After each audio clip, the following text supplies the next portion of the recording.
Nos dias negros do Terceiro Reich, o som mais terrível eram as pancadas na porta.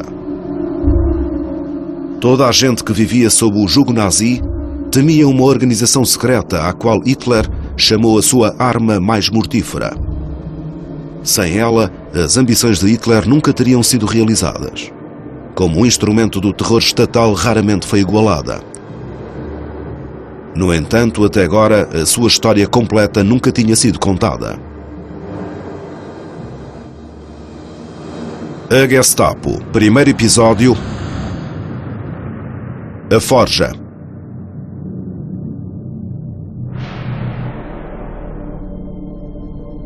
A Gestapo era uma organização de contradições. Parecia que sabia tudo, no entanto o sucesso da sua espionagem era limitado. Os seus dirigentes conhecidos estavam entre os mais ambiciosos e implacáveis líderes nazis.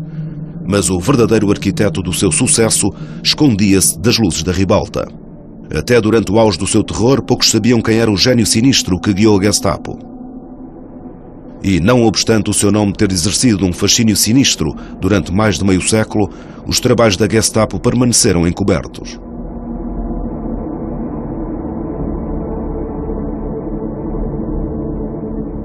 Mas há evidências dentro do testemunho do centro da máquina da Gestapo. Agentes duplos e espiões da resistência juntaram as suas vozes às das vítimas do regime.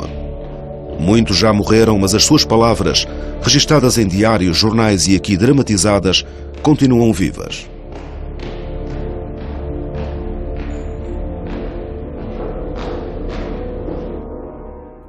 Penetrei na Gestapo como assistente sem pagamento em part-time do tenente Franz Boller, oficial da Gestapo, encarregado da espionagem e prisões. Ele mesmo um agente britânico. Desde então eu ia ter de viver com o medo sempre presente de ser descoberta e sujeita a terríveis torturas e morte, reservadas para os agentes secretos apanhados pela Gestapo.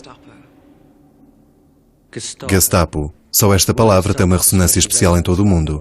Quanto sangue, quanta miséria, quanto desgosto, mas acima de tudo quantas crueldades terríveis lhe estão associadas. A Gestapo deixou-nos outra testemunha. A sua burocracia meticulosa. Em repositórios deixados por todo o antigo Reich, milhares de processos da Gestapo detalham as vidas daqueles que caíram nas suas mãos. A maioria das vítimas da Gestapo não sobreviveram, mas algumas ainda estão vivas.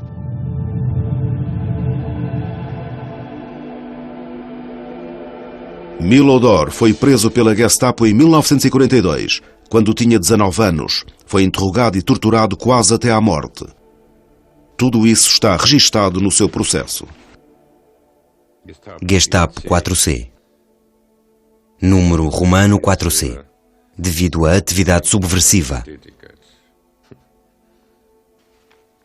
Meu Deus. É a primeira vez que vê a sua fotografia? É a primeira vez que vejo o original, torna-me muito triste ver tudo isto. Recorda-me aquele tempo terrível.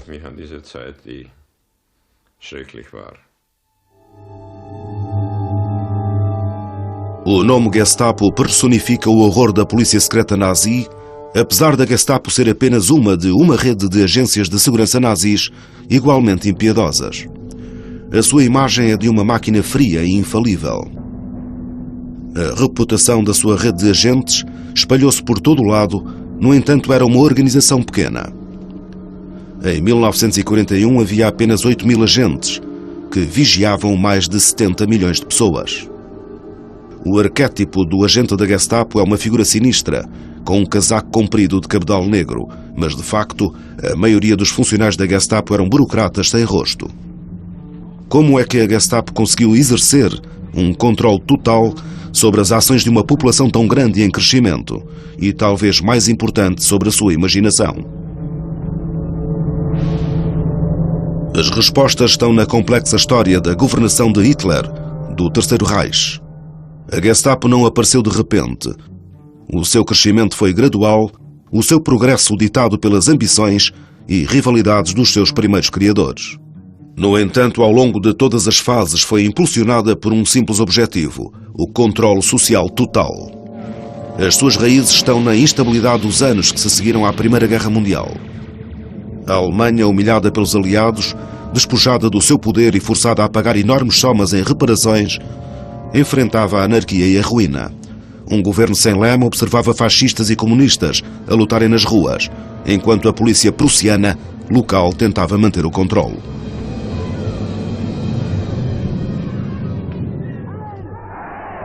No meio do caos apareceu Adolf Hitler, prometendo ordem, segurança e dignidade, um novo começo. Com alívio, a Alemanha aceitou a sua oferta. O partido nazi triunfou nas urnas e, em janeiro de 1933, Adolf Hitler tornou-se chanceler.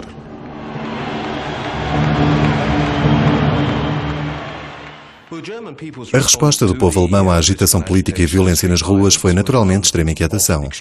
Estavam fartos das disputas constantes entre os nazis e os seus adversários, os comunistas e os social-democratas. E penso que é verdade dizer-se que o povo alemão desejava ansiosamente um partido, ou um governo, que levasse ordem às ruas. E, ironicamente, o partido que dizia que o podia fazer era o dos nazis. Hitler não perdeu tempo a garantir a sua posição. As pessoas tinham votado por segurança e o que conseguiram foi repressão. A ambição de Hitler exigia poder absoluto, mas isso ainda não estava ao seu alcance. Para o conseguir, ele tinha que suprimir uma oposição ainda ativa. As suas primeiras armas eram rudimentares, mas eficazes. As SA ou Stormtroopers. Sob as ordens do seu líder Ernst Röhm, as SA tinham sido o apoio mais leal de Hitler durante a sua subida ao poder. Com os seus uniformes paramilitares e violência arbitrária, estavam à vontade na agitação que levou Hitler ao poder. Hans Bern Gisevius era um jovem advogado prussiano na época, mas mais tarde ele faria parte da conspiração dentro do regime nazi para assassinar Hitler. Sem pensar profundamente, o partido indicou as SA como uma força policial auxiliar. Durante 15 anos, Hitler deixou-os gerir as coisas. Era natural que eles sentissem que eram os verdadeiros vencedores. Em pouco tempo, estavam a deixar para trás a verdadeira polícia nas esquadras e vagueavam pelas ruas sozinhos, em busca de inimigos do Estado. Com a bênção de Hitler, as SA eram donas das ruas da Alemanha. Adotaram a política da segurança zero e as suas regras eram claras. A palavra das SA, até um mero capricho, era a lei. Qualquer coisa, até não os cumprimentar corretamente, era suficiente para resultar em prisão. A mensagem de Hitler era simples. Na nova Alemanha, a oposição era inútil. Era crua e chocante, mas era eficaz e a sua postura descomprometida era o alicerce para o que estava para chegar. Hitler já tinha tomado o controle dos jornais. Divulgavam repetidamente histórias assustadoras acerca da ameaça marxista, descobriam alegadas conspirações e fomentavam o medo. As SA encararam-no como uma autorização para atacarem qualquer organização.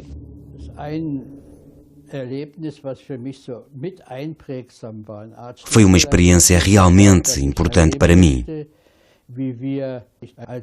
Todas nós, as crianças, pertencíamos aos Falcon Youth House. Eram assim chamados os Socialist Falcons. E éramos atacados nos jogos à tarde pelas SA e pela juventude hitleriana. Éramos apenas crianças, mas perseguiam-nos.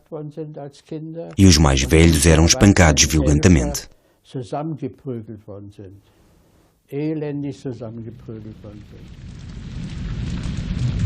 Durante as 4 semanas seguintes à subida de Hitler ao poder, o Reichstag, o Parlamento Nacional e símbolo da democracia, foi arrasado. Depois do atentado, Hitler culpou os comunistas chamando-lhe praga assassina e afirmou que Deus tinha ordenado que eles fossem esmagados com um punho de ferro. Muitos sugeriram que tinham sido as SA, num plano inspirado pelo próprio Hitler, as verdadeiras instigadoras do incêndio. Independentemente do fundo de verdade, este evento emotivo foi muito oportuno para Hitler. Permitiu-lhe pedir o estado de emergência declarado no dia seguinte pelo doente presidente alemão Paul von Hindenburg. Os direitos civis foram suspensos e o povo alemão perdeu a sua última proteção. Demorou apenas 2 semanas para Hitler conseguir dar o passo crucial que era tornar a Gestapo possível. Qualquer pessoa podia ser presa em qualquer altura por tempo indeterminado. As SA desempenharam um papel fundamental, mas era um instrumento demasiado cortante para o que Hitler tinha em mente. Ele precisava de algo muito mais refinado e, durante os meses seguintes, iria encontrar a forma de o criar.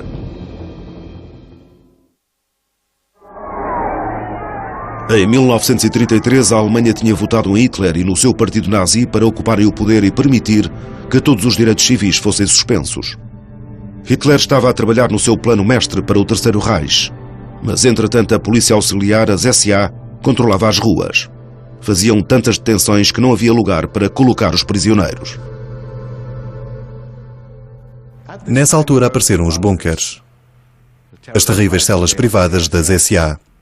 Prender indivíduos sem sorte tornou-se usual das SA.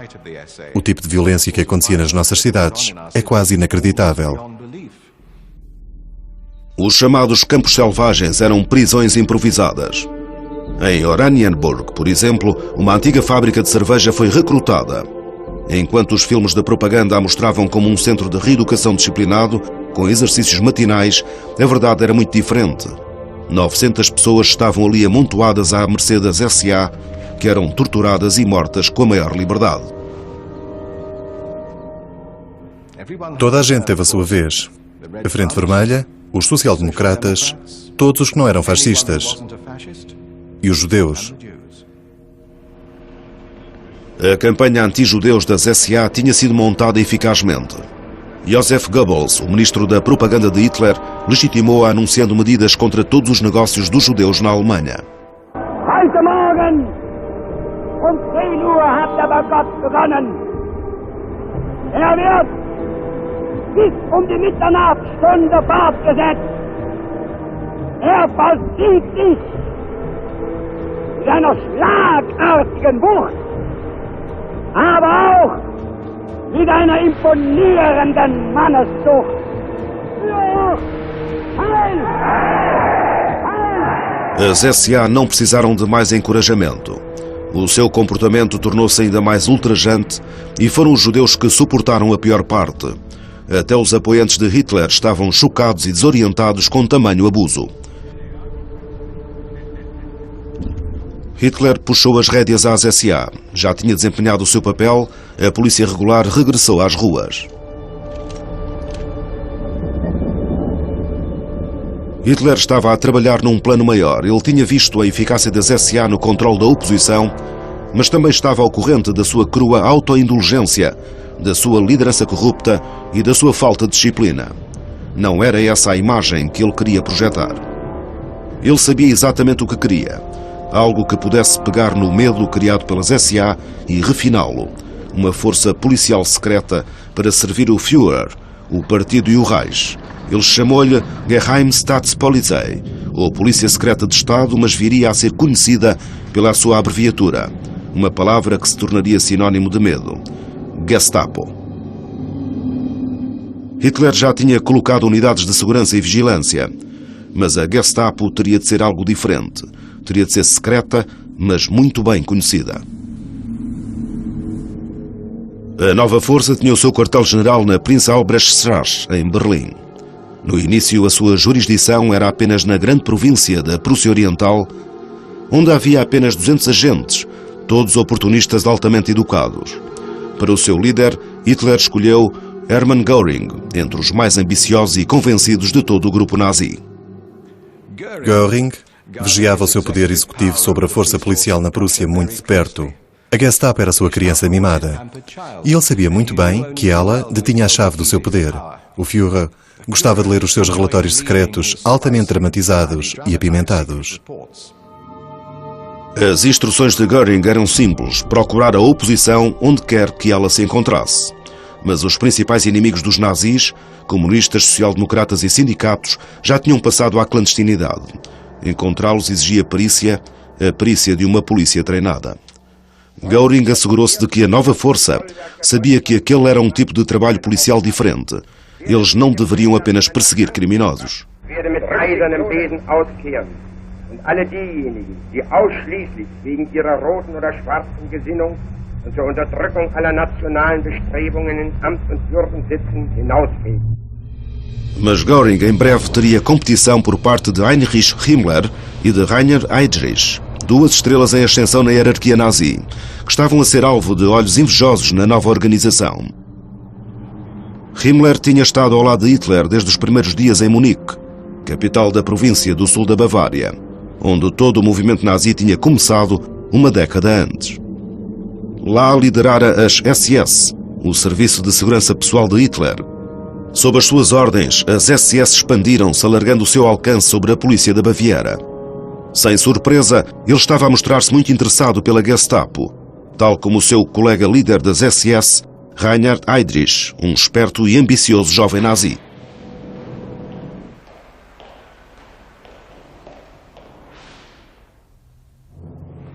Heydrich era o pivô escondido em torno do qual o regime nazi se movimentava. O desenvolvimento da nação era guiado pelo seu caráter enérgico. Heydrich era de facto o mestre das marionetas do Terceiro Reich. Himmler e Heydrich tinham recrutado um terceiro membro para a sua equipa, um profissional treinado em quem confiavam implicitamente. Um polícia experiente e dedicado, Heinrich Müller, estava destinado a ter uma influência profunda no futuro da Gestapo. Müller juntou-se à Força Policial de Munique como seu primeiro emprego e fez nome como um inspetor muito eficaz dos comunistas. Ele, em muitos aspectos, adaptava-se ao molde. Era ambicioso, implacável, empenhado, obediente. Apesar de nunca ter sido nazi antes de 1933, Heydrich e Himmler tinham a certeza de que ele era o tipo de pessoa de cuja experiência precisavam. Müller era diferente dos seus superiores diretos. Rejeitava o aparato do poder em favor de um total profissionalismo. Qualquer tipo de conversa com ele era quase impossível. Da sua parte, consistia quase inteiramente em frias frases feitas e interrogações. Ele uma vez disse-me: devíamos pegar em todos os intelectuais, deitá-los para uma mina de carvão e depois fazê-la explodir. Enquanto a Gestapo se estava a estabelecer em Berlim, o trio das SS em Munique estava a embarcar num novo esquema, que era destacar a política nazi de tudo o que tinha havido antes. Desenvolvendo a ideia dos bunkers, planeavam um campo perto de Munique, num subúrbio chamado Dachau. Ali as SS iriam concentrar todos os que eram considerados inimigos do Estado. No verão de 1933, o esquema estava em execução. 26 mil pessoas tinham sido internadas em campos por toda a Alemanha, sendo muitos milhares em Dachau. Anna Prohl era membro de um grupo de resistência. Muitos dos amigos dela tinham sido presos pelas suas atividades políticas em 1933 e levadas para Dachau.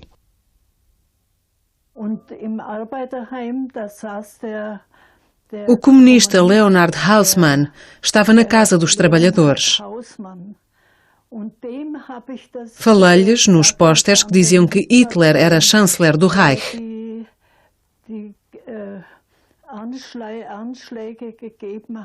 Ele pegou em algumas coisas e deixou o escritório.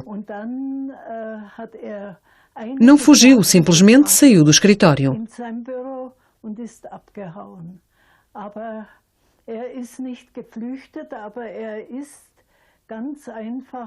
Quando foi preso, em março de 1933, levaram-no para Dachau, onde foi morto a 17 de maio.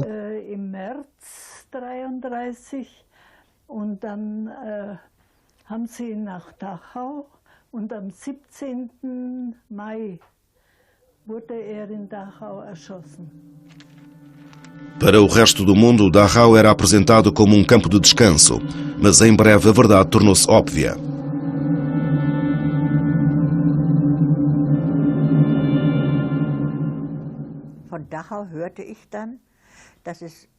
Soubemos que Dachau não era um campo de reeducação, como sempre nos tinham dito. Entrava-se para lá sem qualquer julgamento e não sabíamos quanto tempo iríamos ficar ou se sairíamos de lá vivos.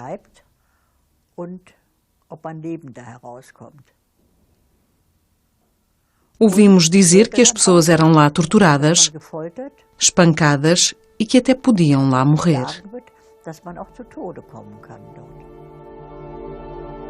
Os ocupantes dos campos de concentração eram oficialmente detidos naquilo que era chamado custódia protetora. A custódia protetora no Terceiro Reich significava uma pancada na porta às 3 ou 4 da manhã pela Gestapo e ser empurrado para fora sem levar roupas ou mantimentos. E sem mesmo dizer adeus aos entes queridos. E ser levado para um campo de concentração onde haveria imediatamente um processo, quase de desumanização.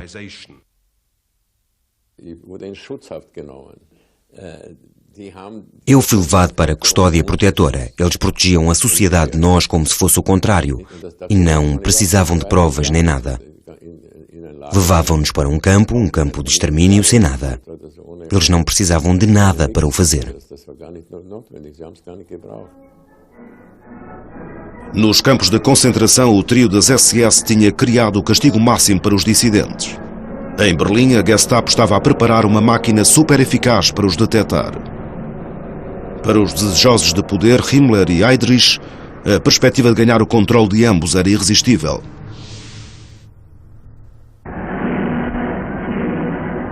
As relações entre os homens de confiança de Hitler e a recente Alemanha nazi eram uma constante luta de poder num terreno constantemente em mudança. A técnica de Hitler para controlar os seus assistentes era encorajar a rivalidade entre eles, aumentando as suas inseguranças ao trocar de favoritos. O resultado era uma potente mistura de paranoia, conspirações e contra-conspirações. Gradualmente, Himmler montou o seu desafio para dominar a Gestapo. Ele já tinha tomado o controle da polícia política por todo o país e a SD, um departamento das SS controlado por Heydrich, dedicado a identificar traidores nas fileiras nazis. Tinha melhorado a sua imagem e níveis de atividade. No início de 1934, Himmler embarcou num comboio para Berlim com os seus subalternos Heydrich e Müller. Hitler impressionou ambos com os campos de concentração de Himmler e os seus dotes políticos. Abandonou Göring e trocou os seus favores para o seu querido Heinrich. Ele concordou que toda a polícia do país, encabeçada pela Gestapo, devia ser unificada sob o controle pessoal de Himmler. Então Hitler transferiu oficialmente a Gestapo de Göring para Himmler em Berlim. Heydrich tornou-se chefe do gabinete da Gestapo, com o altamente eficiente Müller como seu assistente. Göring não ficou de fora. Dentro de meses ele estaria a chefiar a recém-formada Força Aérea. A partir daí, toda a força de polícia política do país era controlada por Berlim. A Gestapo permaneceu tecnicamente como uma força regional, mas a realidade era que todas as forças de polícia secreta regionais caíram sob o estandarte da Gestapo. A estrutura das forças de segurança nunca tinha evoluído de forma tão segura. As SS, sob Himmler, detinham um papel global responsável por numerosos departamentos incluindo administração, finanças, espionagem internacional, polícia criminal normal e a SD. Müller tomou conta da Gestapo. Era o trabalho perfeito para ele. O seu zelo só era igualado pela sua obsessão pela eficiência. Em breve ele tinha as coisas que queria. As instruções da Gestapo eram breves e inequívocas. Tinham que utilizar meios para limpar a Alemanha de todas as impurezas políticas, sociais, raciais e culturais. Se os seus métodos entrassem em conflito com os estatutos existentes, a Gestapo teria a preferência. Cada pessoa que passava pelas mãos da Gestapo era fotografada, tiravam-lhe as impressões digitais e era feito um processo com os detalhes pessoais registados juntamente com o crime, detalhes do interrogatório e atitude tomada. Nesses relatórios estava o poder da Gestapo. Veja, nesta caixa está o índice. Deve estar aqui na letra L. Nesta caixa. Vamos para a mesa ver se o processo está mesmo aqui. No arquivo de Viena, 50.000 dossiês ainda têm os detalhes de comunistas, sindicalistas, teólogos e homens da Igreja. Todos membros potenciais da oposição na zona. Entre eles está Hans Landauer. Aqui está a sua ficha, o seu nome, estado civil, local de nascimento, descrição física, 1,80 m de altura, pálido, magro e aqui. Estes números referem-se a outros documentos que a Gestapo tinha a seu respeito. Este é o seu dossiê pessoal da Gestapo, que diz onde estão os documentos.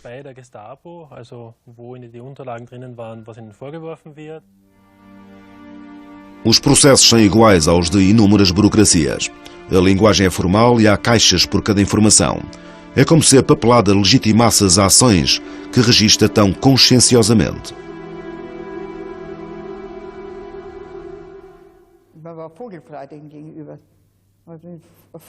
Estávamos totalmente expostos a eles. Podiam fazer o que quisessem conosco. Nem justiça, nem lei, nem nada. Era uma instituição que não dava satisfações a ninguém. Os novos grandes da segurança apareciam frequentemente em público, à exceção de Müller, que persistia em não se mostrar. Davam a impressão de total confiança, mas os seus problemas não estavam terminados. Havia uma séria ameaça às suas ambições. Apesar da sua retirada das ruas, as SA não tinham desaparecido. Nem o seu líder, Ernest Röhm. Ele era membro da velha escola, um velho combatente da geração nazi. A sua contribuição foi crucial para a tomada do poder nazi, mas quando eles dominaram o poder, havia um problema. O que fazer com as SA? Depois das primeiras intervenções violentas, as SA tinham sido dominadas por Hitler, mas Röhm continuava determinado a atacar e terminar a sua Revolução Alemã. Aos olhos de Röhm, o partido nazi devia todo o seu sucesso às suas SA e merecia ter poder policial e militar como recompensa.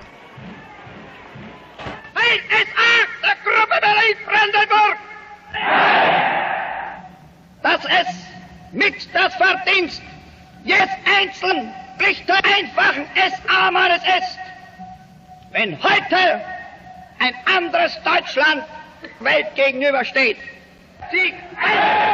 Sieg! A situação era complicada pelo facto de Röhm ser um dos poucos que eram amigos de Hitler. Em público, Hitler apoiava sempre as aspirações de Röhm. Kameraden SS und Hitlerjugend,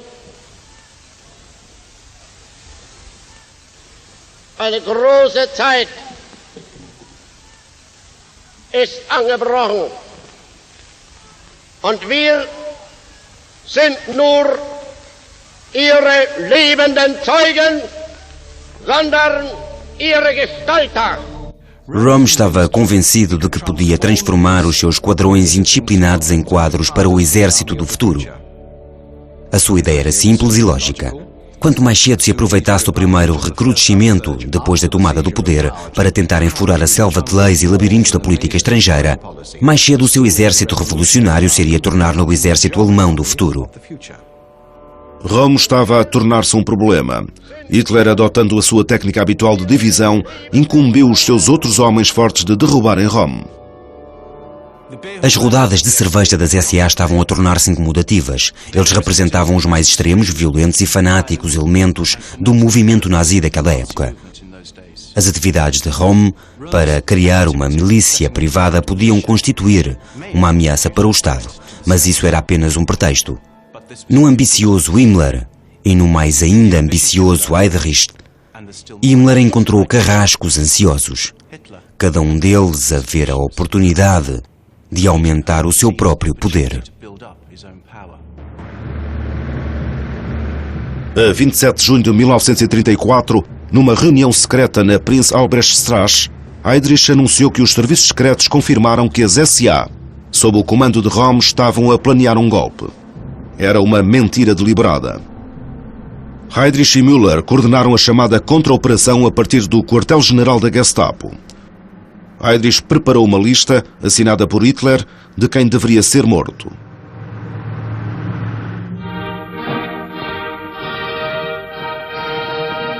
Em alguns dias, os noticiários reportavam o seu sucesso. 90 opositores internos, incluindo Ernest Röhm, tinham sido liquidados na operação conhecida como a Noite dos Facas Longas. A polícia desfilou em triunfo à porta do gabinete de Hitler. Vorbeimarsch einer Abteilung der Landespolizeigruppe General Göring an der Reichskanzlei am Tage der Aburteilung der Hochverräter. As SA tinham sido esmagadas. Com essa ameaça removida, os serviços de segurança de Himmler tinham um poder ilimitado. A Gestapo estava pronta para seguir em frente. Nada nem ninguém a podia deter.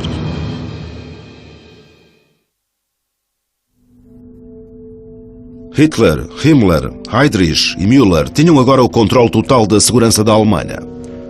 A polícia política do país, sob as ordens da Gestapo, era bem sucedida a suprimir todos os dissidentes. Sob Müller, que tinha feito um estudo da notável polícia secreta soviética, a Gestapo estava a estabelecer os seus métodos próprios. Todos eles eram designados para criar o medo.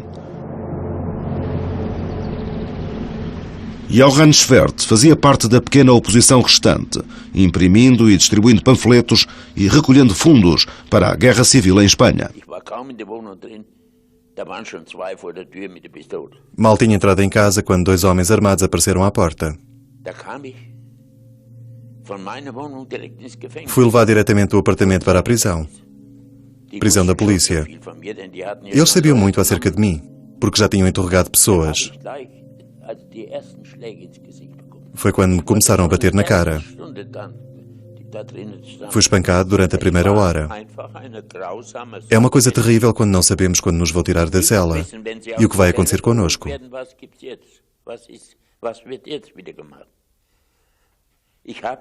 Eu tinha uma camisola grossa quando fui preso. Fiquei com ela dia e noite, como proteção. Porque sabia que sempre que fosse para lá para baixo, ia ser espancado.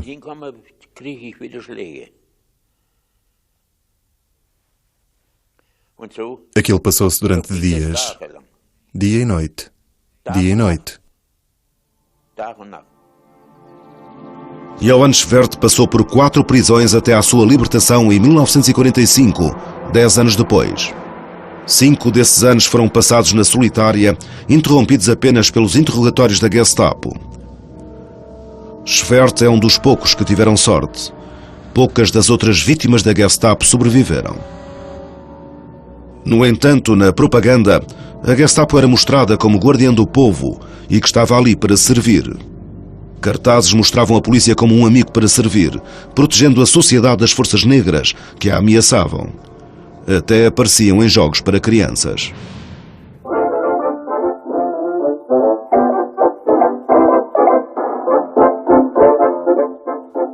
Tudo fazia parte de uma estratégia cuidadosamente concebida por Müller, destinada a criar uma imagem específica da Gestapo na mente do público. E essa imagem era um corpo poderoso capaz de vencer os inimigos quando desejasse. As clássicas pancadas na porta da Gestapo, súbitas, rápidas e anónimas, sublinhavam a ilusão do seu controle total. Como parte disso, Müller encorajou a crença de que a Gestapo estava em toda a parte. Histórias de propaganda também eram colocadas em jornais para incutir medo nos potenciais protestantes. Os relatórios descreviam uma vaga constante de prisões, de facto eram avisos acerca do poder da Gestapo.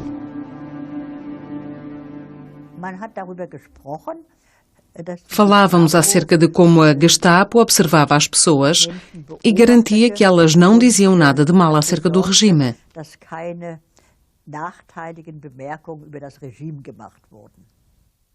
A grande força da Gestapo era a publicidade, ou mais especificamente, a propaganda que a rodeava.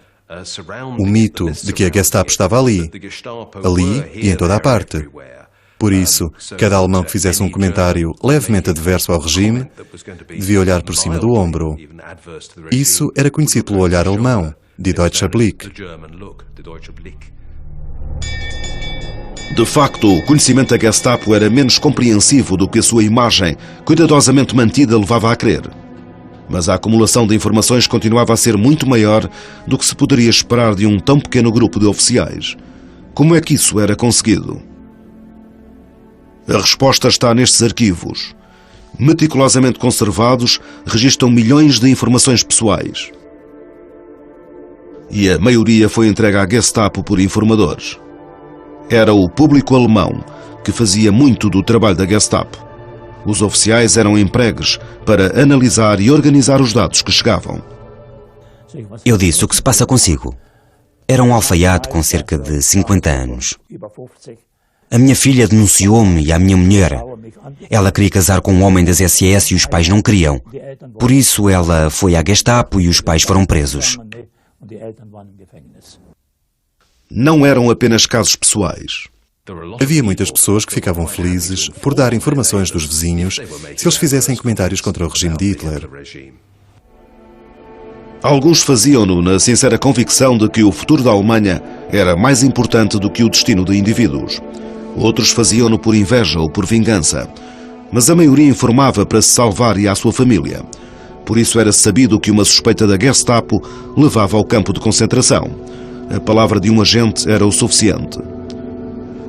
Em breve era sabido que a Gestapo encarava a misericórdia como fraqueza e encarava a fraqueza como fatal para o regime.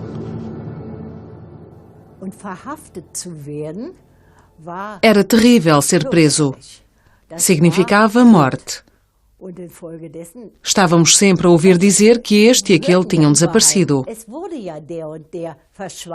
Oficialmente não era permitido falar acerca disso, mas entre nós fazíamos-lo e sabíamos o que isso significava.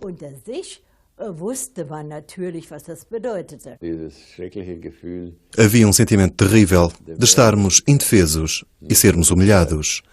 Desumanidade. Desumanidade. Como é que um idiota pode chegar ao ponto de torturar outro ser humano?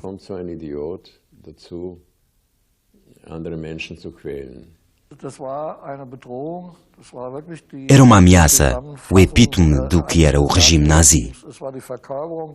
Podíamos dizer que sentíamos o punho dos nazis. A reputação da Gestapo estava firme e a oposição ao partido nazi grandemente esmagada.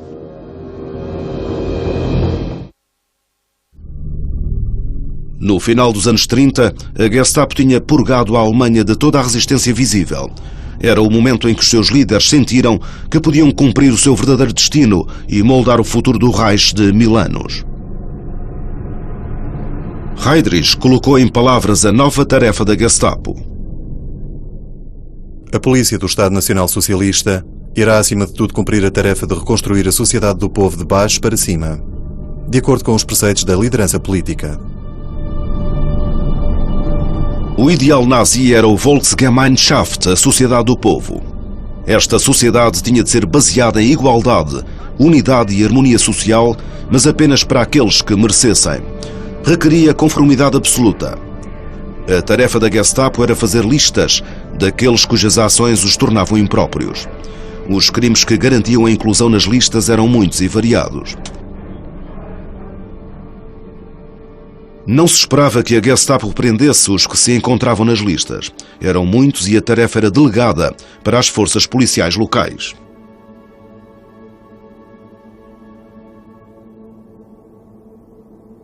Um dos grupos apontado nas listas era o dos judeus. Em breve, a discriminação era tornada legal. A 15 de setembro de 1935, as leis de Nuremberg foram anunciadas. Zu dienen. Eheschließungen zwischen Juden und Staatsangehörigen deutschen oder artverwandten Blutes sind verboten.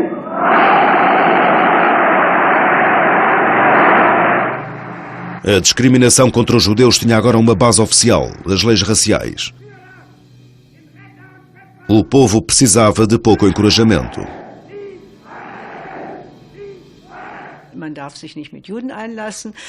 Não nos podíamos misturar com judeus. Vi uma mulher ser presa, tinha um namorado judeu e tinha um cartaz que dizia: "Sou uma grande porca, ando com judeus."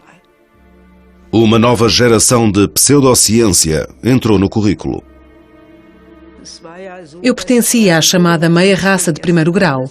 E Hitler odiava-nos especialmente porque as leis de Nuremberg diziam que eu não podia casar com um dos chamados arianos, mas podia casar com outro do meu tipo, porque a descendência seria um cretino e a criança seria morta imediatamente. Foi o que nos disseram e eu sentei-me a pensar, isto não pode estar a acontecer. O professor disse algo do tipo: nunca me vou esquecer. Neste ano vamos dar estudos raciais. E posso dizer-vos desde já que Löwenberg pertence a uma raça inferior.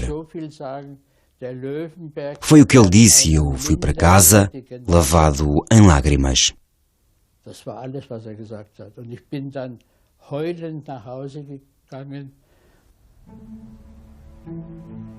Os líderes nazis preocupavam-se pouco com o efeito que as suas leis tinham sobre as crianças. Preocupavam-se mais com mostrar o seu próprio poder. Himmler era agora tão popular junto de Hitler que foi indicado como chefe de toda a polícia alemã, o que queria dizer que a polícia se transformava num braço do poder da Gestapo e não o contrário. O alcance da Gestapo estava a aumentar.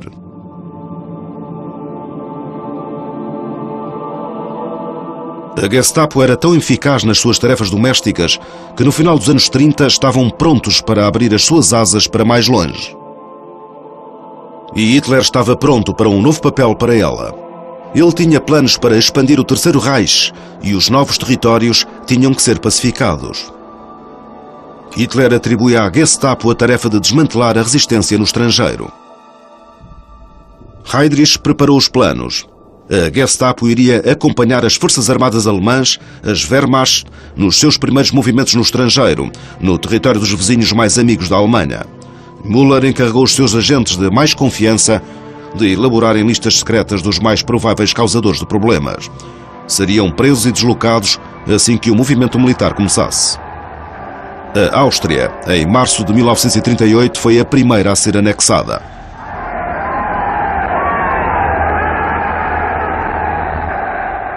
Als Führer und Kanzler der deutschen Nation und des Reichs melde ich vor der deutschen Geschichte nunmehr den Eintritt meiner Heimat in das Deutsche Reich. Enquanto milhares festejavam, a Gestapo tinha um trabalho árduo. Só sei que, na primeira noite, eles prenderam as antigas autoridades entre 1934 e 1938, todos da esquerda, comunistas, social-democratas e liberais. Apenas alguns meses mais tarde, o exército marchou sem oposição para a Suíça e para parte da Checoslováquia, onde se falava alemão. Da mesma forma que a Áustria era encarada como território natal, apesar de estar noutro país, a sua anexação decorreu largamente sem incidentes. Também aqui a Gestapo apareceu com as suas listas.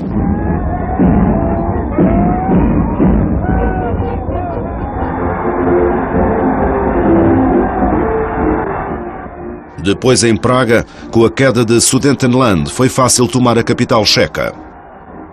Hitler tinha expandido o Reich virtualmente sem oposição. E enquanto limpava os novos territórios da mais pequena mancha de oposição, a sua popularidade era maior do que nunca.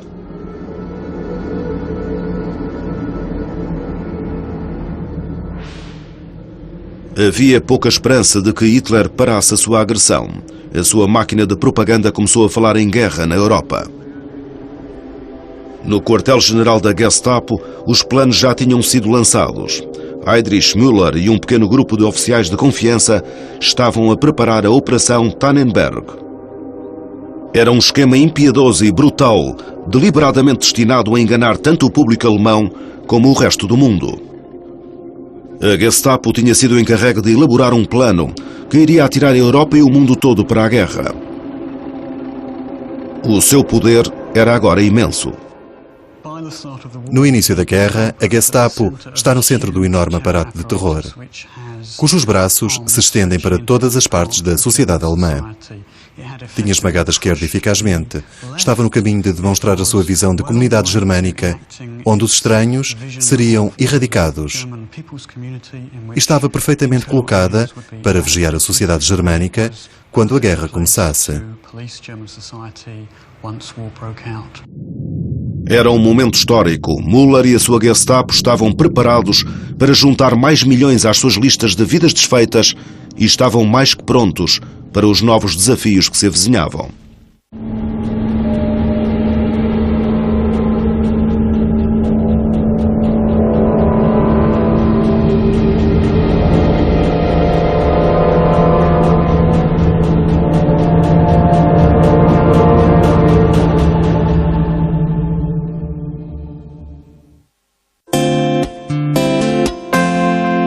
Em junho, investiga as consequências do aquecimento global. Não perca os novos episódios de Mundos Perdidos. Assista a novos combates aéreos. Investigue a profecia do juízo final. Procure o ouro perdido de Jerusalém. Conheça os segredos da beleza na antiguidade. Venha viver a história em junho, só no canal de História. Se o Muay Thai parece selvagem, não é nada comparado com a esgrima. Nesta arte marcial filipina vale tudo. Golpes, bastões e até mesmo facas. Vencer este pentacampeão mundial não vai ser nada fácil. Estarão Bill e Jason à altura do desafio? Esgrima, hoje em Artes Marciais.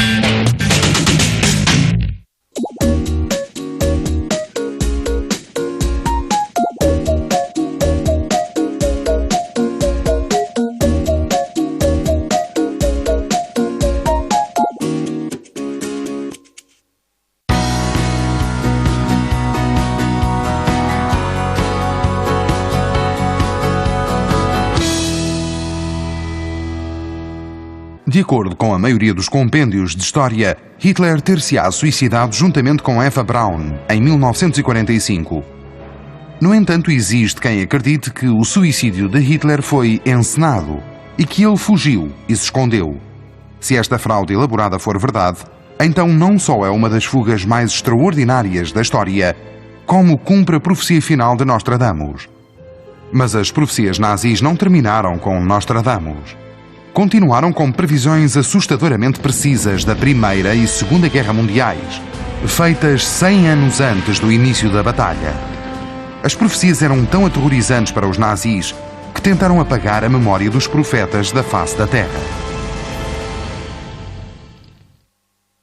As profecias nazis começaram, segundo alguns, no Antigo Testamento, onde os profetas bíblicos previam a ascensão e a queda de Hitler e dos nazis. Séculos mais tarde, Nostradamus profetizou que um homem do ocidente da Europa iria seduzir muitas pessoas, tiranizar a terra e causar um grande derramamento de sangue. Mas o Antigo Testamento e Nostradamus não são os únicos que profetizam Hitler e os horrores nazis. Séculos após Nostradamus, outros profetas previram o que muitos creem ser a chegada do Terceiro Reich. Um dos mais notáveis foi Matthias Stormberger, um místico obscuro da Baviera nascido em Rabenstein, na Alemanha. No início de 1800, Stormberger tinha previsto a invenção da locomotiva, do automóvel e do avião. Varas de ferro serão construídas e monstros de ferro ecoarão pela terra. Carros sem cavalos e sem correias chegarão e os homens voarão no ar como pássaros. Talvez mais surpreendentes tenham sido as profecias de Stormberger, adivinhando os acontecimentos catastróficos do século seguinte. Ao antecipar a primeira grande batalha, Stormberger revelou: quando nos arredores da floresta a estrada de ferro for terminada e o cavalo de ferro for visto, uma guerra começará, que durará 2 vezes 2 anos. Lutarão com fortalezas de ferro.